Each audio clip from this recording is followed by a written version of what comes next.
Shalom, salam berkat dari kami untuk pendengar sekalian. Saat ini pendengar akan diberkati dengan program Hari Ini Harinya Tuhan bagian yang ke-8. Sebuah program rohani tentang doktrin Alkitab yang menolong kita untuk semakin tertanam dalam kebenaran firman dan bertumbuh dalam kemuliaan. Bersama hambanya, Pendeta Gilbert Lumendong, STH. Banyak orang merasa doktrin Alkitab sebagai sesuatu yang membingungkan. Tetapi tahukah saudara bahwa doktrin Alkitab intinya adalah memahami Alkitab dengan benar, dengan pemahaman yang sistematis, sehingga kita terus dapat tertanam di dalam kebenaran firman, sehingga kita terus bertumbuh di dalam kemuliaan Allah. Buka hati saudara sekalian untuk menerima berkat-berkat firman-Nya hari ini. Salah satu bagian dari berkat Tuhan adalah kokoh dan teguh. Kalau sudah berkata apa maksudnya, pendeta? Begini, yang perlu kita ingat, apapun yang dunia tawarkan seringkali memang indah, namun sifatnya sementara. Padahal yang Tuhan janjikan itu bukan hanya indah dan luar biasa, namun akan tetap bertahan hingga kekal. Nah, pertanyaannya, bagaimana seorang dapat menerima dari Tuhan segala yang kokoh dan kekal? Artinya apa? Kalau dia bangun keluarga, keluarganya kokoh, keluarganya teguh, keluarganya kekal. Kalau dia bangun usaha, usahanya itu kokoh, teguh, menghadapi badai dan bernilai kekal. Nah, saudaraku yang kasih dalam Tuhan, bagaimana seorang mendapatkannya? Yang pertama, jika dalam segala keadaan kita tekun mencari Tuhan. Saudaraku yang kekasih dalam Tuhan, kadang-kala kita cuma cari Tuhan kalau kepepet kan. Kita cuma cari Tuhan kalau kita dalam posisi serba salah. Kita cuma cari Tuhan kalau kita sudah terjepit dalam berbagai sudut, kita sudah terjepit dari segala situasi. Akhirnya kita cuma bilang, aduh Tuhan tolong saya, Tuhan tolong saya. Kita mencari Tuhan cuma kalau kepepet, kalau terjepit, kalau nggak ada jalan lagi. Tapi saudaraku yang kasih dalam Tuhan, dalam segala keadaan kita tekun mencari Tuhan, maka apapun yang kita kerjakan itu kokoh, teguh dan bernilai kekal. Yang kedua, bagaimana seorang mendapat yang dari Tuhan kokoh dan teguh? Jika kita mau senantiasa membuka pintu pergaulan dengan luas. Ada banyak orang gak bisa bergaul. Ada perbedaan sedikit ribut. Ada hal-hal yang mengecewakan sedikit ribut. Saudaraku yang kasih dalam Tuhan, hidup ini adalah perbedaan. Kita akan menghadapi orang-orang yang berbeda di sekitar kita. Tapi kita gak bisa selalu apa-apa ribut. Karena kita gak bisa hidup ini harus mencari yang sempurna, saudara-saudara. Kalau kita cuma mau cari yang sempurna, lah kita aja gak sempurna. Kita jadi orang yang prejudis, saudara-saudara. Kita sering menghakimi orang, kita sering menuntut orang, padahal kita nggak sadar diri kita sendiri juga banyak kekurangan dan kelemahan.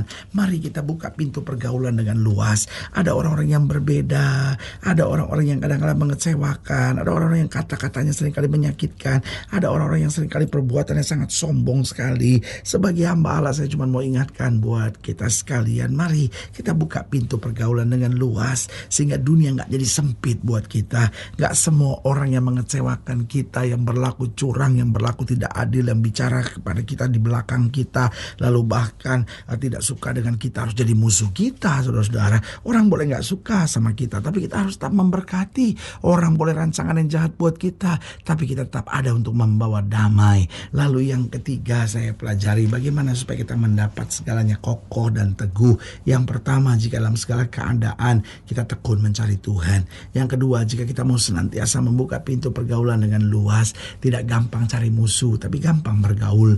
Lalu yang ketiga, jika kita selalu mau berjalan lurus dan tulus, gak neko-neko, gak macem-macem, gak curang-curang, saudara-saudara, gak dengan motivasi-motivasi yang jahat, pokoknya tulus saja, lurus saja. Ada banyak orang yang berkata, aduh pendeta, kalau kita lurus, kita tulus, kapan kita bisa naik?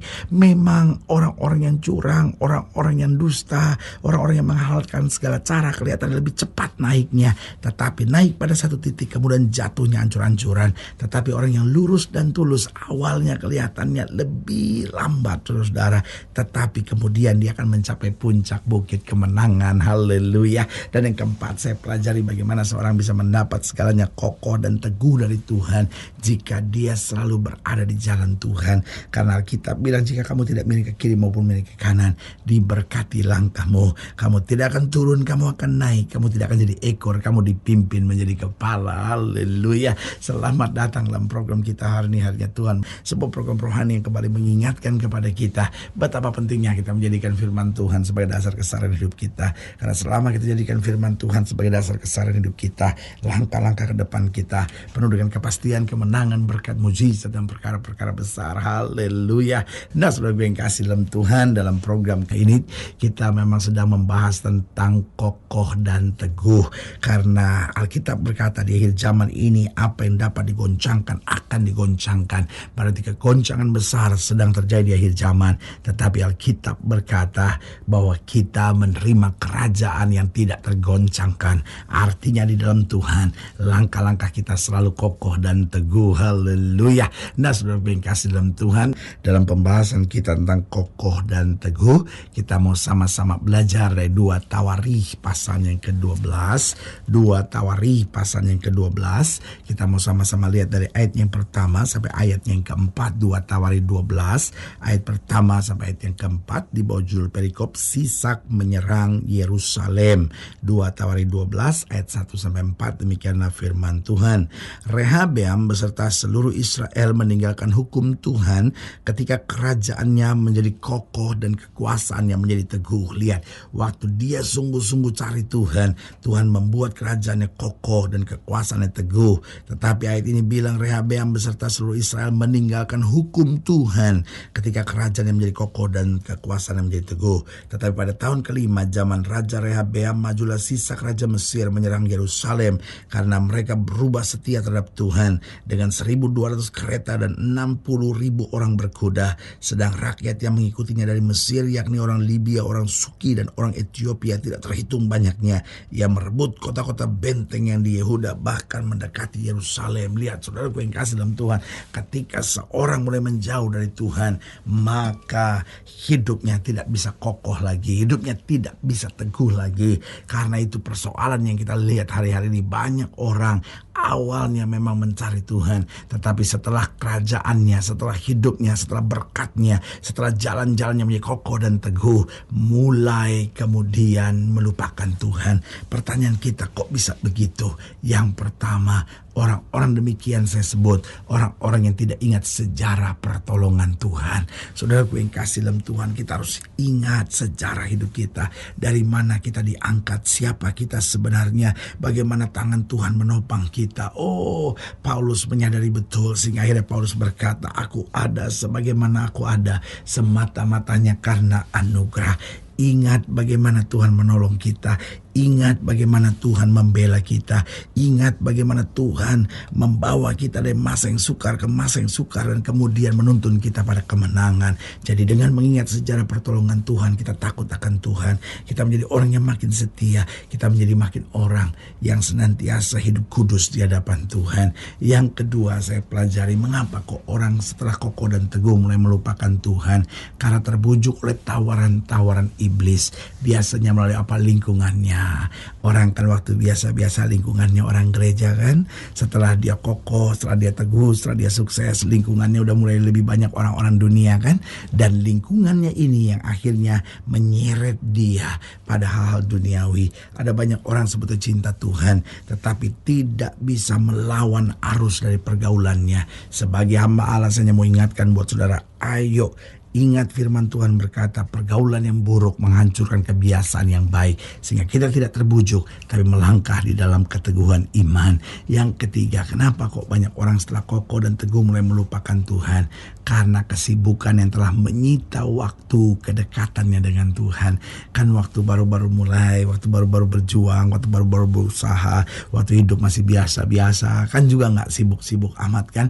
Ada waktu ke gereja, ada waktu pelayanan, ada waktu berdoa, ada waktu bercengkrama bersama keluarga. Tetapi setelah mulai sibuk, kata-kata mulai keras, mulai kasar, waktu ke gereja mulai berkurang, waktu pelayanan semakin gak ada, waktu berdoa mencari wajah Tuhan sudah sama sekali hilang.